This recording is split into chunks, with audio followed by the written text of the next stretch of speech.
Hello students, तो आज चर्चा करेंगे 8th क्लास के फर्स्ट चैप्टर में। चैप्टर देख रहे हैं वो है संसाधन। जैसा कि आप लोग जानते होंगे एक संसाधन है क्या चीज़, ये सब बहुत सारा चीज़ पर हम लोग चर्चा करेंगे। संसाधन कहते हैं किसको है, क्या है, नहीं है, इसी पर क्वेश्चन भी आएगा। देखिए, और इस चैप्टर में एक बच्ची का जिक्र आया है। उस बच्ची का नाम है साजिया। क्या नाम है? यहाँ अच्छा से दिख जाए, ये साजिया नाम है। तो साजिया नाम की बच्ची है और ये बच्ची जो है से अपना घर में क्या है कि नल है उसका, और घर में नल में वो पानी बर्बाद कर रही है। कौन लड़की? तो साजिया नाम की लड़की घर में पानी बर्बाद कर रही है। तो उसके दादाजी उसको डांटते हैं और डांट के उसको क्या बोलते हैं, अरे बेटा काहे जो है से तुम पूरा पानी बर्बाद कर रही है, ये एक बहुमूल्य संसाधन है। तब ये इसका क्वेश्चन आता है और वो सोचने लगती है साजिया कि ये संसाधन क्या होता है। सही बात है, संसाधन क्या होता है। हम लोग भी अगर पानी बर्बाद करेंगे, घर में पानी यूज कर रहे हैं, नल में यूज कर रहे हैं, मम्मी अगर बोल रही है या दादा बोल रहे हैं, पापा बोल रहे हैं कि पानी काहे बर्बाद करो, तो फर्स्ट अटेम्प्ट ये आएगा कि लगता है बिजली बिल ज़्यादा आ जाएगा, इसीलिए पानी कम बर्बाद करने के लिए बोला जा रहा है। या फिर अगर आप चापा नल से ढो के लाते हैं पानी, तब बोला जाएगा कि लाने कौन जाएगा।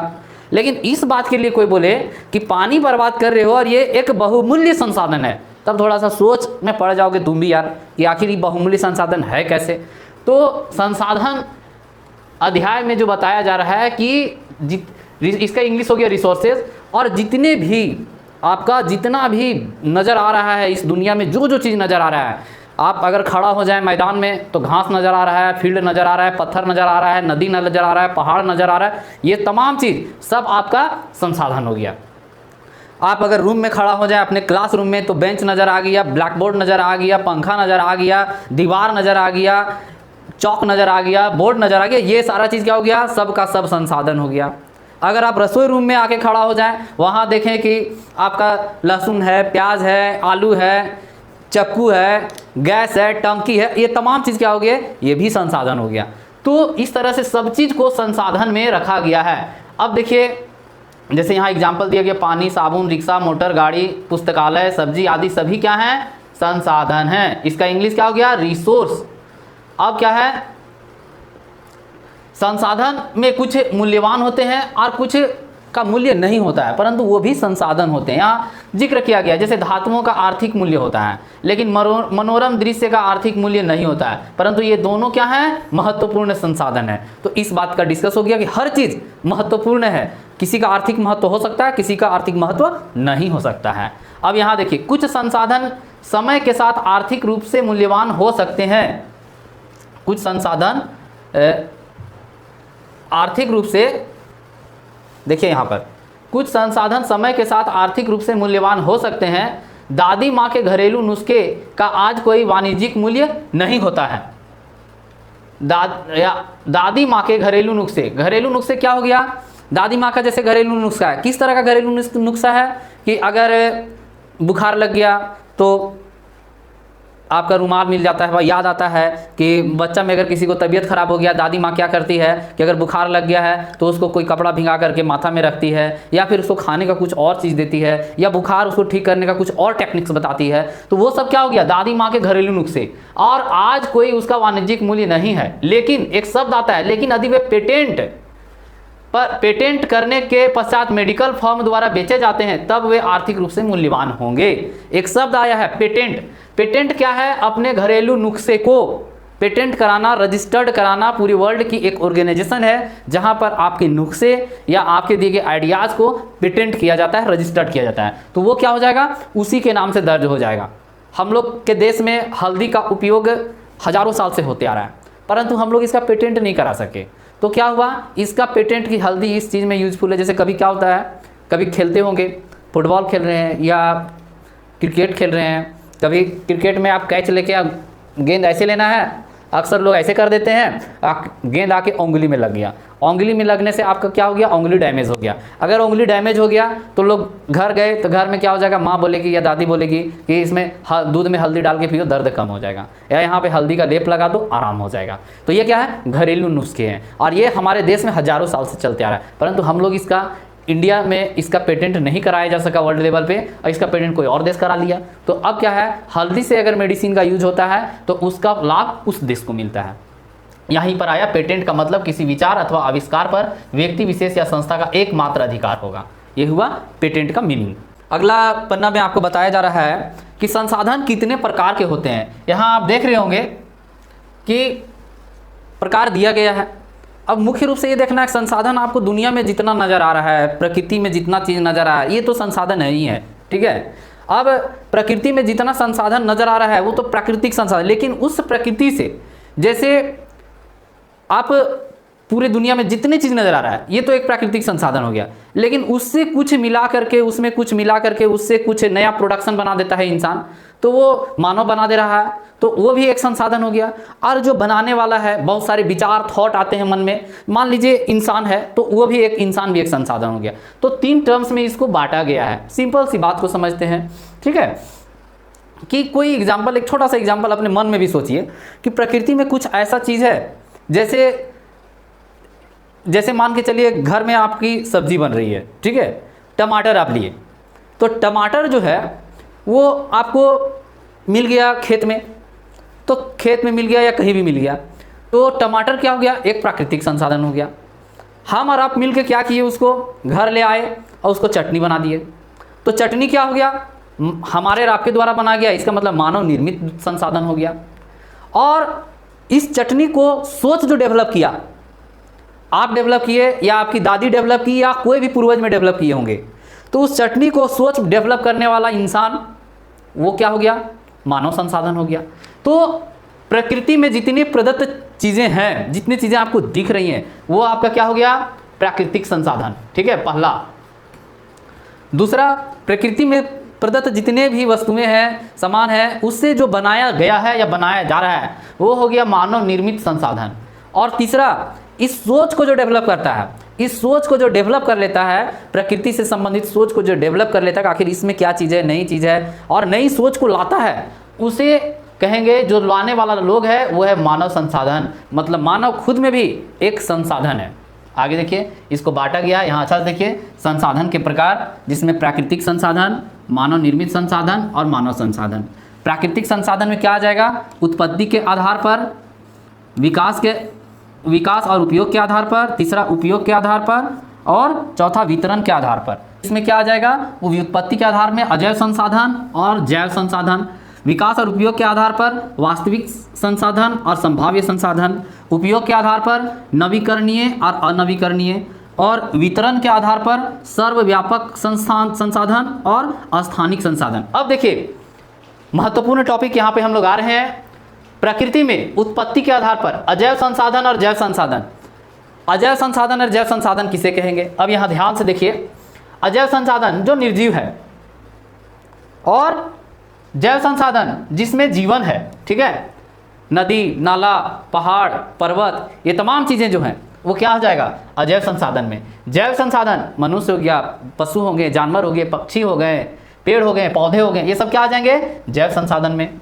फिर है विकास और उपयोग के आधार पर, जिसका विकास और उपयोग, जिसका वास्तविक संसाधन जो अभी आपको दिखाई पड़ने वाला, आगे हम लोग इस चैप्टर में देखेंगे, जिसका उपयोग हो रहा है, जो विकास में हमारा साथ दे रहा है, वो हमारा क्या हो गया, वास्तविक संसाधन। और संभाव्य, जिसकी संभावना है, इसमें आगे हम लोग आगे पन्नों में देखेंगे, आगे इसके देखेंगे। जैसे लेह लद्दाख में पाया जाने वाला थोरियम, यूरेनियम, जिसको आज तक नहीं निकाला जा सका है, वो संभाव्य संसाधन के अंतर्गत है।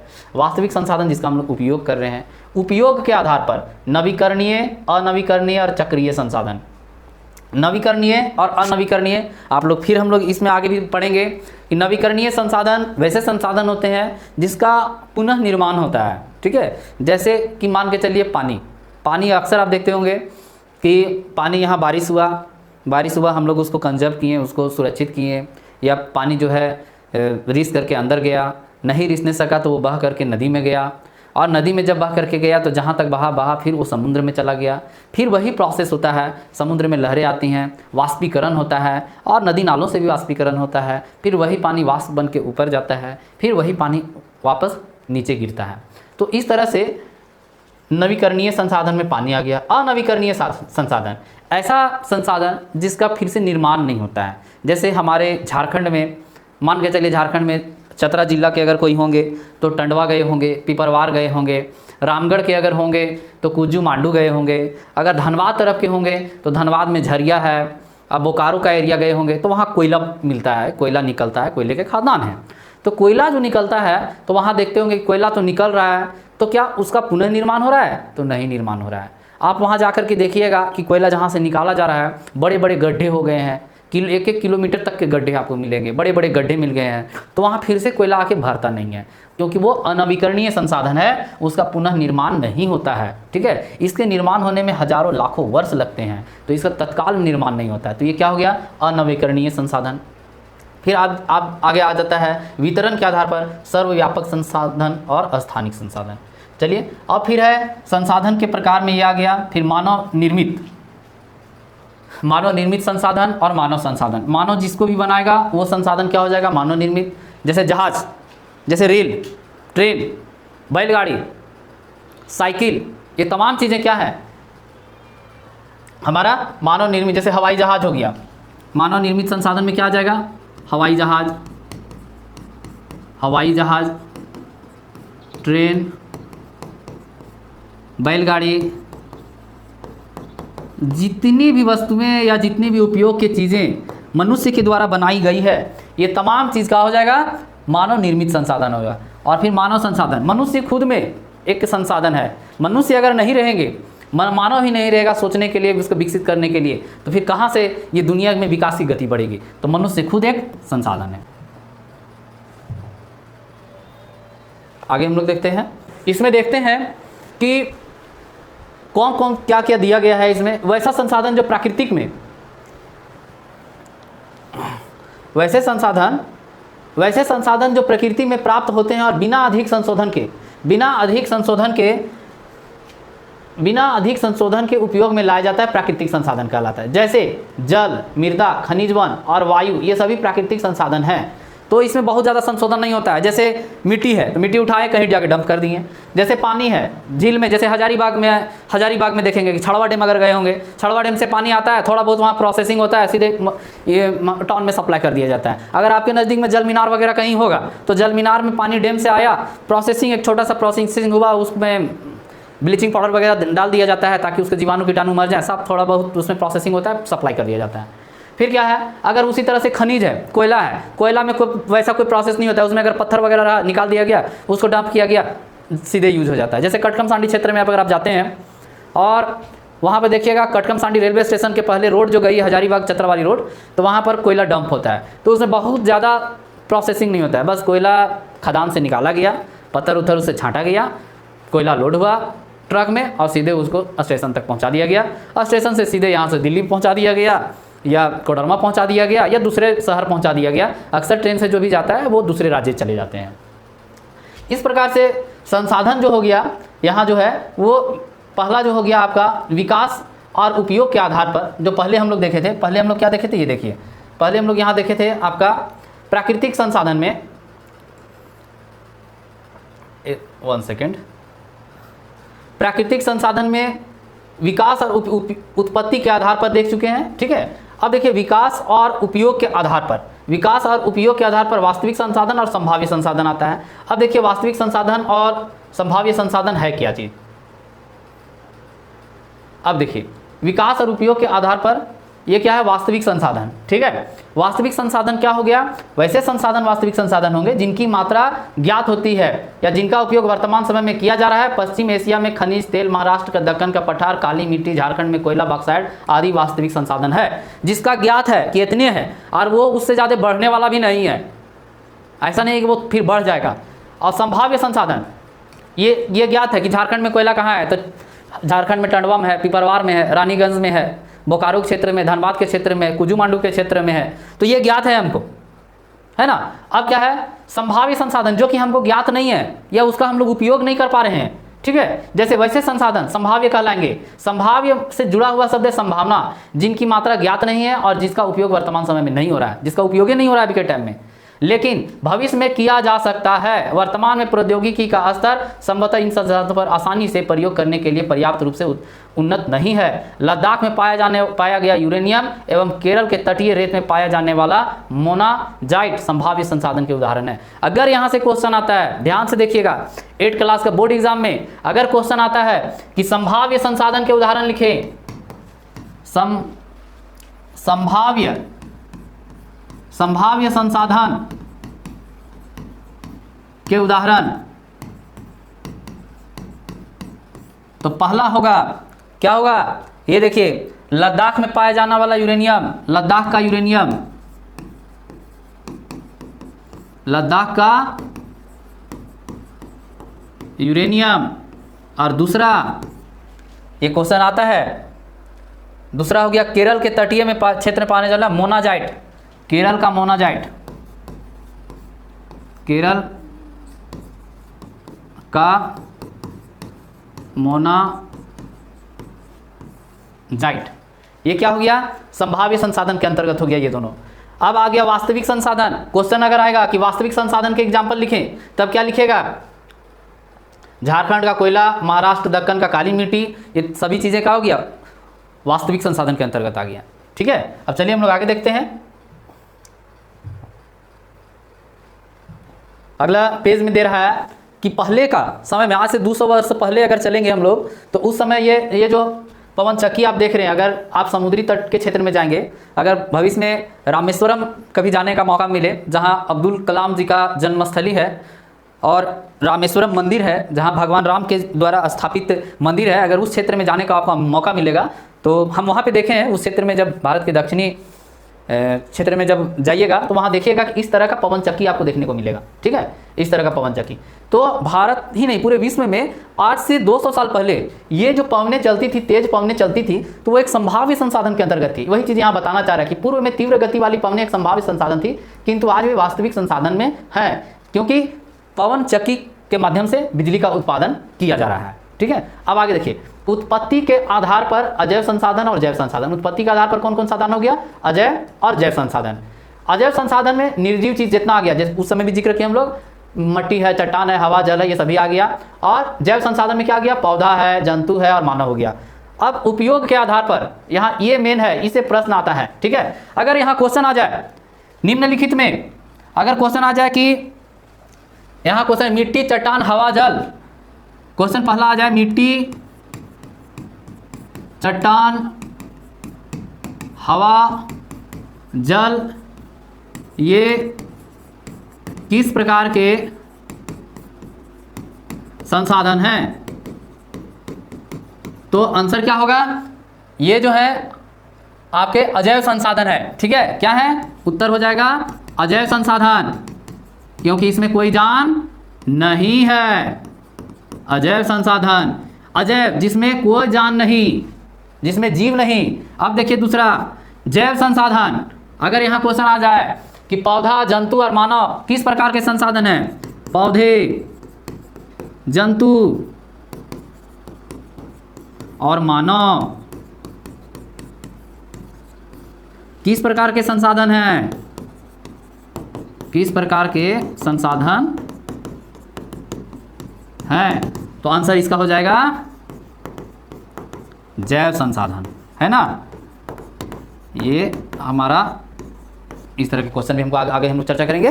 तो ये हमारे जैव संसाधन में आ गया। ठीक है, अब देखिए उपयोग के आधार पर, ये तो उत्पत्ति हो गया, प्रकृति में जो उत्पन्न हुआ है, शुरू से उत्पन्न हुआ है, ये पृथ्वी है, पृथ्वी के बाद पेड़ है, पौधा है, नदी है, जीव है, जंतु, किस तरह से डेवलपमेंट हुआ है, ये उत्पत्ति के आधार पर हो गया। अब आगे देखिए कि आगे हम लोग देख लेते हैं, अगला है उपयोग के आधार पर।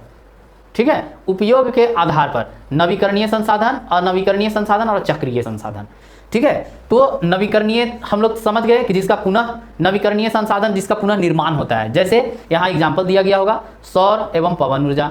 ठीक है, जल एक नवीकरणीय संसाधन है जिसका पुनर्निर्माण होता है, जल का जैसे पुनर्निर्माण होता है, सूर्य से जो हमें ऊर्जा प्राप्त होती है। ऐसा नहीं कि हम लोग सोलर प्लेट चला रहे हैं, सोलर प्लेट पूरा घरे घरे लग रहा है तो सूर्य का एनर्जी लॉस हो रहा है, नहीं, बिल्कुल नहीं, सूर्य का एनर्जी लॉस नहीं हो रहा है, ये हमेशा अपडेट होते जा रहा है, न्यू होते जाता है। ठीक है, तो पुनः इसका निर्माण होते जा रहा है। तो ये क्या हो गया, सौर ऊर्जा नवीकरणीय संसाधन, पवन ऊर्जा नवीकरणीय संसाधन, जल असीमित रूप में हमारे बीच उपलब्ध है, ये नवीकरणीय है। लेकिन क्या है कि जल की बर्बादी नहीं होनी चाहिए, इस पर हम लोग कभी चर्चा करेंगे कि अगर नवीकरणीय पुनर्निर्माण होता है तो जल को बर्बाद करने में क्या दिक्कत है, इस पर भी हम लोग कभी चर्चा करेंगे, है ना। आगे देखिए, फिर अनवीकरणीय संसाधन, यहाँ देखिए अनवीकरणीय में क्या हो गया, पेट्रोलियम, कोयला और प्राकृतिक गैस। पेट्रोलियम जिससे हम लोग का मोटरसाइकिल चल रहा है, जिससे हम लोग का बस चल रहा है, जिससे देखिए अब आगे क्या है, कोयला जिससे हम लोग ईंटा का भट्ठा जला रहे हैं, जिससे हम लोग घर में खाना पका रहे हैं। अब प्राकृतिक गैस ये देखिए जो हम लोग का घरे घरे सिलेंडर है, उज्ज्वला गैस के तहत है या फिर खरीद करके है। तो इसका भी देख रहे होंगे कि अभी बहुत लड़ाई चल रहा है, वोट में इलेक्शन में पूरा चलता है। गैस का सिलेंडर 1000 रुपये दाम हो गया, पहले कम था आज ज़्यादा। तो इस तरह से दाम का कम बेसी होना क्यों? अगर ये बहुत अवेलेबल रहता, बहुत मात्रा में अवेलेबल रहता तो क्या होता, इसका दाम क्या रहता, कम रहता। परंतु इसका उपयोग करने वालों की संख्या पूरे वर्ल्ड में बढ़ गया है, तो इसका दाम तो बढ़वे ना करेगा कि घट जाएगा। तो ऑटोमेटिक बात है। पेट्रोल का मार चल रहा है, पेट्रोल का दाम 100 रुपये लीटर हो गया, 100 रुपये लीटर हो गया। अरे भाई पेट्रोल का दाम 100 रुपये हो गया। आज से 20 साल पहले मोटरसाइकिल चलाने वालों की संख्या गांव में 10 गो 5 गो रहता था। जिसका घर में मोटरसाइकिल लिया जाता था तो पूरा गांव का आदमी समझता था बहुत बड़ा आदमी है। अभी आप गांव चल जाइए, गांव में देखिए घर घर मोटरसाइकिल हो गया है। जिसके घर में मोटरसाइकिल नहीं है कर्जा करके मोटरसाइकिल ले रहा है। अब तो दम्मा तो पेट्रोल का बढ़वे ना करेगा जब घरे घरे यूज हो रहा है। अब जो भारत में पेट्रोल होता होगा थोड़ा बहुत उससे काम चल जाता होगा, लेकिन अगर अब भारत में पेट्रोल से काम नहीं चला तो बगल वाला से मंगा लिया, चलो भाई सऊदी अरब से मंगा लेते हैं। अब सऊदी अरब से मंगा लिया तब वो इस देश में काम नहीं चल रहा है, पूरा नहीं हो पा रहा है। तब क्या हो रहा है कि उसको पुराने के लिए दूसरा देश से लाया जा रहा है। हम चर्चा कर रहे हैं कि पेट्रोलियम का दाम क्यों बढ़ रहा है। अगर मान लीजिए भारत में जहाँ पेट्रोल से काम पूरा भारत में चल गया, अब क्या हुआ कि घरे घरे मोटरसाइकिल, अब तो घरे घरे मोटरसाइकिल हो गया तो भैया चलो सऊदी अरब से लेते हैं, सऊदी अरब से ले लिए। अब एक घर में मोटरसाइकिल बेटा का भी होना चाहिए, बाप का भी होना चाहिए, चाचा का भी होना चाहिए, स्कूटी बेटी का भी होना चाहिए, मम्मी का भी होना चाहिए, भाभी का भी होना चाहिए। पेट्रोल का खपत बढ़ गया। तो अगर सऊदी अरब से पहले लेते थे तब इराक से भी लेना पड़ रहा है, ईरान से भी लेना पड़ रहा है जहाँ पेट्रोलियम मिलता है। अब हम दूसरा और दूर से अगर मंगाएंगे तो क्या होगा, दाम तो बढ़ेगा। ज़रूरत पड़ने पर पिछला साल का बात है कि रूस से पेट्रोलियम मंगाना पड़ा हम लोग को। तो इस तरह से क्या होता है कि जब हम दूसरा देश से मंगाते हैं, दूसरा देश से आयात करते हैं तो उसका दाम बढ़ जाता है। आगे देखिए चक्रीय संसाधन। कुछ संसाधन ऐसे होते हैं जिनका उपयोग बार बार किया जाता है, चक्रीय संसाधन कहलाता है। वितरण के आधार पर सर्वव्यापक संसाधन और स्थानिक संसाधन। आगे चलिए हम लोग इस पर भी चर्चा करते हैं कि ये क्या है। पेज नंबर 5 में हम लोग देखते हैं। अब देखिए यहाँ हम लोग देख रहे हैं सर्वव्यापक संसाधन। सर्व शब्द आया है, सर्व का मतलब होता है सब जगह। क्या होगा, सब जगह, ठीक है। व्यापक मतलब बहुत सारा, ठीक है। सब जगह और बहुत सारा मौजूद है उसको हम लोग सर्वव्यापक संसाधन कहेंगे। क्या, जैसे वायु, सांस लेने के लिए आप जहाँ भी जाइए, पृथ्वी के जिस कोने में जाइए आपको सांस लेने में दिक्कत नहीं होगा, सांस मिलेगा। लेकिन अब इसकी भी कमी हो रही है, इतना पॉल्यूशन बढ़ गया है, इतना उद्योग बढ़ गया, इतना कल कारखाना बढ़ गया कि कार्बन डाइऑक्साइड बढ़ गया, ऑक्सीजन का मात्रा कम हो रहा है। लेकिन वायु हर जगह उपलब्ध है, इसे क्या कहेंगे हम लोग, सर्वव्यापक संसाधन। अब क्या है दूसरा, स्थानिक संसाधन। स्थानिक, जैसे हम लोग एक शब्द आता है स्थानिक, क्या है, स्थानिक हो गया स्थानिक संसाधन मतलब लिमिटेड, जो पार्टिकुलरली उसी जगह में मिलेगा। वैसे संसाधन जो निश्चित स्थानों पर ही पाए जाते हैं स्थानिक संसाधन कहलाएंगे। जैसे लौह अयस्क और तांबा। लौह अयस्क कहाँ मिलता है, तांबा कहाँ मिलेगा, तो एक पार्टिकुलर क्षेत्र में जहाँ पर वो उपलब्ध है वहीं पे मिलेगा, दूसरा जगह नहीं मिलेगा। या उसका जहाँ पर बना हुआ है क्षेत्र कि इस क्षेत्र में तांबा है, इस क्षेत्र में लोहा है, इस क्षेत्र में कोयला है, तो वो स्थानिक संसाधन हो गया, ठीक है। जहाँ पर वो पार्टिकुलर, हर जगह तांबा मिलेगा का, हर जगह लोहा मिलेगा। हम लोग जैसे स्कूल में हैं, जिस स्कूल में पढ़ रहे हैं तो वहाँ आपको ज़्यादा से ज़्यादा पेड़ है, पौधा है, मैदान है, पेड़ पौधे हैं, ये सब मिलेंगे। लेकिन वहाँ आप तांबा खोजिएगा, मिलेगा, चलिए वहाँ हवा मिलेगा, सर्वव्यापक संसाधन, हवा आपको अवेलेबल है हर जगह, लेकिन तांबा और लोहा नहीं मिलेगा। लेकिन कुछ क्षेत्र ऐसे आप जाइएगा जहाँ खनिज संसाधन वाले क्षेत्र हैं, वहाँ अगर स्कूल खुल गया है तो वहाँ मिल सकता है, लेकिन जहाँ पर खनन होता है वहाँ स्कूल नहीं खोला जाता है। आगे देखिए, पृथ्वी पर प्राकृतिक संसाधन के वितरण में विभिन्नता पाई गई है। यह भिन्नता भूभाग, जलवायु और ऊंचाई जैसे भौतिक कारकों पर भी निर्भर करता है। आपको यहाँ 2 उदाहरण भी दिया गया है, किस चीज़ का, मानव निर्मित संसाधन का। अगला टॉपिक हम लोग मानव निर्मित संसाधन किसे कहेंगे, मानव द्वारा बनाए गए चीज़ को ही मानव निर्मित संसाधन कहेंगे। क्लियर है। अब देखिए रोड बनाया गया है, किसके द्वारा, मानव बनाया है। क्या बनाया है, मानव बनाया है, इस रोड को मानव बनाया है, तो रोड क्या हो गया, मानव निर्मित संसाधन। ट्रेन और ट्रेन का पटरी कौन बनाया है, इंसान बनाया है, तो ये क्या हो गया, मानव निर्मित संसाधन, ठीक है। अब देखिए, जब प्राकृतिक पदार्थों का वास्तविक रूप बदल दिया जाता है और उसका प्रयोग अन्य वस्तुओं को बनाने में किया जाता है, और नई निर्मित वस्तु क्या कहलाएगी? मानव निर्मित। जैसे लोहा था, लोहा हम लोग प्रकृति से निकाल लिए, अब उसको ढांचा में ढाल के, इंजन बना के, कुछ भी बना के उसको हम लोग क्या किए? ट्रेन बना दिए। जब ट्रेन बना दिए तो क्या हो गया? मानव निर्मित संसाधन। यही देखिए, कोयला निकाले, कोयला से अलकतरा निकाले, फिर पत्थर था, पत्थर के फोड़ फोड़ के उसको हम लोग छड़ी बना दिए, गिट्टी बना दिए, फिर इस तरह से हम लोग रोड बना दिए। तो ये रोड क्या हो गया? मानव निर्मित संसाधन। लोहा से हम लोग लोहा का उपयोग करके और अन्य चीज़ों का प्राकृतिक से दोहन करके हम लोग ट्रेन बनाए, तो ये क्या हो गया? मानव निर्मित संसाधन। ठीक है। अब देखिए, मानव संसाधन। मानव संसाधन क्या है? मानव स्वयं में एक संसाधन है। मानव को संसाधन उसकी संख्या, शारीरिक एवं मानसिक स्थिति को देखते हुए की जाती है। इस प्रकार से मानव भी एक प्रकार का संसाधन है। ठीक है।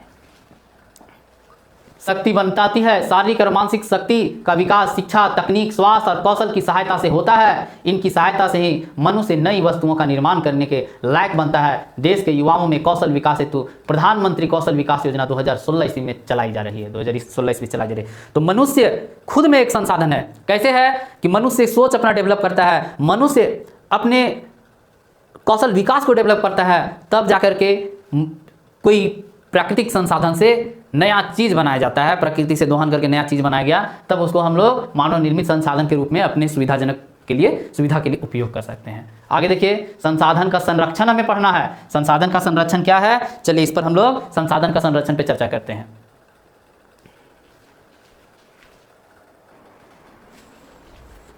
तो ये है जो संसाधन का संरक्षण। क्या है संसाधन का संरक्षण? संसाधन तो अभी तक हम लोग समझ गए कि प्राकृतिक संसाधन है, मानव निर्मित संसाधन है और मानव संसाधन है। प्रकृति में उपलब्ध जितने भी जैव और अजैव संसाधन है, जितने भी निर्जीव है, पेड़ है, जितने भी निर्जीव है, वो जैसे कि पत्थर है, कोयला है, नदी है, पहाड़ है, नाला है, मिट्टी है, ये अजैव संसाधन में आ गए। जैव संसाधन में पेड़ पौधे जीव जंतु आ गए। मानव निर्मित संसाधन फिर है। तो ये जितने संसाधन है उसको हम लोग का उपयोग तरीके से करना है, बहुत ज़्यादा उपयोग करके उसे समाप्त नहीं कर देना है। तो संसाधन का संरक्षण, संरक्षण शब्द का मतलब ही है उसकी सुरक्षा। हमारे बीच जो भी, अब ऐसा नहीं, घर में जैसे चावल हुआ, खेती हम लोग किए, घर में चावल हो गया। अब चावल का कीजिएगा, अचानक से अगर 10 बड़ा चावल हुआ है, तो अगर हम लोग खाना से ज़्यादा डेली अगर हम लोग जहाँ 1 kg का खपत है वहाँ 10 kg सिझाना चालू कर दीजिए, तो क्या होगा? चावल एक दिन ख़त्म हो जाएगा, पहले ख़त्म हो जाएगा। तो क्या करते हैं हम लोग? पहले उस चावल को, जैसे गांव घर में क्या होता है, अच्छा से पहले के टाइम में क्या होता था कि बहुत बड़ा बड़ा टोकरी होता था, बहुत बड़ा बड़ा टोकरा रहता था, उसमें लोग चावल को रखता था सुरक्षित करके। बहुत बड़ा बड़ा हांडी बनता था, उसमें लोग चावल को सुरक्षित रखता था। अब क्या हो गया है? ज़माना बदला है, अब ड्रम रहता है, चाहे स्टील का ड्रम चाहे प्लास्टिक का ड्रम। तो प्लास्टिक का ड्रम में चावल को रख दिया जाता है, उसको सुरक्षित रखा जाता है। तो वहाँ सुरक्षित रखा जा रहा है, तो उसको सुरक्षित करके धीरे धीरे यूज किया जा रहा है। इसी तरह से संसाधन भी जो हमारे बीच उपलब्ध हैं, उसको क्या करना है? आराम से यूज करना है, बचाते हुए यूज करना है। इसका मतलब यह नहीं है, यहाँ बता रहा है कि अगर हमारे पास कोयला है तो ऐसा नहीं कि हम खाना नहीं बनाएं और भूखे रहें और कोयला बचाएं। आपको उसको उपयोग जो है अपना जीवन को बचाने के लिए करना है, अपने जीवन को बचाते हुए करते हुए आपको उसको बचाना है। अर्थात सतत पोषणीय विकास एक शब्द आ रहा है। इस तरह से संतुलन बना के रखना है कि अपना भी उपयोग करना है और अगली पीढ़ी के लिए उसे मौका देना है, और उसको डेवलप करने के लिए, जैसे 500 या 1000 साल जो उसको डेवलप होने में लगता है, उस समय को भी हमको देना है उसको डेवलप होने के लिए। इस तरह से क्या हो गया? संसाधनों का संरक्षण। अब देखिए, संसाधनों के संरक्षण के अनेक तरीके हैं। प्रत्येक व्यक्ति उपभोग को कम करके वस्तुओं के पुनः चक्रण और पुनः उपयोग के द्वारा संरक्षण को अपना योगदान दे सकता है। कम से कम उपयोग करके हमें उपयोग करना है, पर उसको हम कम कर दें, तब हम उसे, अब जैसे बहुत को मोटरसाइकिल मिल गया है, अब वहाँ ये सोच रहा है जी कि पैसा हमको घर में 500 रुपये मिला है तो मेरा पैसा है, हम पेट्रोल अपना जितना दूर ले फूकेंगे। मोटरसाइकिल लेकर के पूरा घूमते रहता है, चारों तरफ घूम रहा है। इसको कम कर सकते हैं आप, पेट्रोलियम को बचा सकते हैं। कम ही घूमिए। आप जो 20 किलोमीटर घूमते हैं बिना काम के घूम के आ गए, थोड़ा सा कम घूमिए या नहीं के बराबर घूमिए, काम से जाइए। तो यहाँ हम लोग क्या कर सकते हैं? पेट्रोलियम संसाधन को बचा सकते हैं, या साइकिलिंग करके भी बचा सकते हैं। चीन जैसे देश में, अन्य कंट्रीज में, तो भारत में भी देखते हैं। आप रांची जाइए, बॉम्बे जाइए, तो बहुत सारे शहर में एक पॉइंट बना रहता है जहाँ साइकिल रखा रहता है। तो साइकिलिंग कीजिए, साइकिल से इधर से उधर अपना काम कीजिए। तो हम क्या करेंगे, उस तरह से पेट्रोलियम जैसे संसाधन को बचा सकते हैं। हमारी पृथ्वी और इस पर निवास करने वाले लोगों का भविष्य पेड़ पौधों और परितंत्र की सुरक्षा और संरक्षण से जुड़ा हुआ है। अब हमें यह सुनिश्चित करना हमारा कर्तव्य हो जाता है कि सभी इन्हें सुरक्षित करना। परितंत्र की सुरक्षा और पेड़ पौधों की सुरक्षा, एक शब्द आ रहा है यहाँ पर, ध्यान से देखें, इस पर ध्यान दीजिएगा। पेड़ पौधे और परितंत्र, पेड़ पौधे और परितंत्र, परितंत्र में ये तमाम जीव जंतु आ जाते हैं जो इस पृथ्वी पर मौजूद हैं। परितंत्र में वो सभी पेड़ पौधे के अलावे जितने भी जीव जंतु हैं जो इस पृथ्वी पे हैं और जो एग्जिस्ट कर रहे हैं, जो यहाँ पर जीवन निर्वहन कर रहे हैं, अपनी ज़िंदगी को जी रहे हैं, ठीक है। तो उसे क्या कहेंगे हम लोग, परितंत्र कहेंगे। अब ये देखिए, पेड़ पौधे और परितंत्र की सुरक्षा हमारा दायित्व है। सभी नवीकरणीय संसाधन के उपयोग सतत पोषणीय होना चाहिए। सतत पोषणीय क्वेश्चन अगर दे देगा जिसमें हम अपने उपयोग, अपनी ज़रूरत के हिसाब से उपयोग करेंगे और प्राकृतिक संसाधन का कम उपयोग करेंगे, उसे हम सतत पोषणीय कहेंगे। किस तरह का उपयोग कहेंगे, सतत पोषणीय उपयोग कहेंगे। पृथ्वी पर जीवन की विविधता संरक्षित की जाए। जीवन की विविधता मतलब जितना, जैसे चीता है, भालू है, शेर है, चमगादड़ है या हाथी है, ये तमाम जीव जंतु इस पृथ्वी पर रहने चाहिए। प्राकृतिक पर्यावरण तंत्र की हानि को कम से कम किया जाए। प्राकृतिक पर्यावरणीय तंत्र की हानि को कम से कम किया जाए। संसाधनों का सही ढंग से उपयोग, ताकि वर्तमान पीढ़ी अपना आवश्यकताओं की पूर्ति तो कर सके, लेकिन भावी पीढ़ी भी इसका उपयोग कर सके। तो ये सब इस तरह से हम लोग संसाधन को बचा सकते हैं और आगे पीढ़ी के लिए छोड़ सकते हैं। अब यहाँ आगे देखते हैं, 1992 ईस्वी में पृथ्वी सम्मेलन। क्वेश्चन आएगा, पृथ्वी सम्मेलन कब हुआ? पृथ्वी सम्मेलन 1992 ईस्वी में हुआ। पृथ्वी सम्मेलन के दौरान यह बात आया कि संसाधनों का कम उपयोग करना है। और इसी समय एक टॉपिक आया, सतत पोषणीय विकास को, सतत पोषणीय मतलब कम उपयोग करते हुए संसाधनों को बचाना, बढ़ावा देने के लिए 2015 ईस्वी में संयुक्त राष्ट्र संघ के सभी सदस्य देशों को 2030 तक SDGs का लक्ष्य प्राप्त करना है। इसके अंतर्गत 17 लक्ष्य निर्धारित किए गए। इसमें महत्वपूर्ण था गरीबी को, इसमें पहला था गरीबी को सभी रूपों से समाप्त करना, सभी को खाद्य सुरक्षा देना, सभी को स्वास्थ्य की सुविधा देना, सभी को गुणवत्तापूर्ण शिक्षा देना। और ये देखिए पहला तो अगर आएगा कि गरीबी दूर करना, सभी को खाना देना, सभी को स्वास्थ्य की सुविधा देना, सभी को शिक्षा देना। यहाँ देखिए भारत में राइट टू एजुकेशन, यहाँ से उसका निर्देशन है। भारत में खाद्य सुरक्षा, भोजन की सुरक्षा, यहाँ से उसका निर्देशन है। गरीबी हटाना, उसका यहाँ से निर्देशन है। कहाँ से? 2030 ईस्वी तक इसको प्राप्त कर लेना है। और अभी चल रहा है 2024, 6 साल के अंदर ये सारा चीज़ क्या होना चाहिए? कंप्लीट हो जाना चाहिए। ये 2015 में दिया गया और 2030 तक रखा गया है। तो पृथ्वी सम्मेलन कब हुआ? 1992 ईस्वी। फिर क्या है? 2015 ईस्वी में संयुक्त राष्ट्र संघ ने सभी देशों से यह 2030 तक SDGs को प्राप्त करने का लक्ष्य रखा गया, जिसमें कितना उद्देश्य? 16 उद्देश्य रखा गया। ठीक है, अब देखिए आगे हमारा ये चीज है,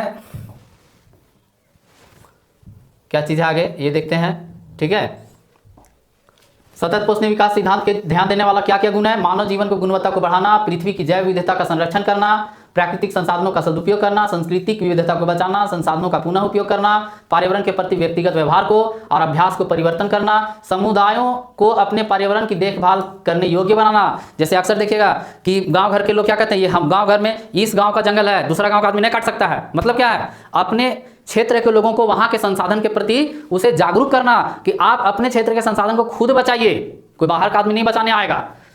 तो इस प्रकार से इतना सारा चीज हुआ। अब इसमें आया पृथ्वी सम्मेलन कब हुआ, फिर हमारा आ गया जो दूसरा वर्ड आया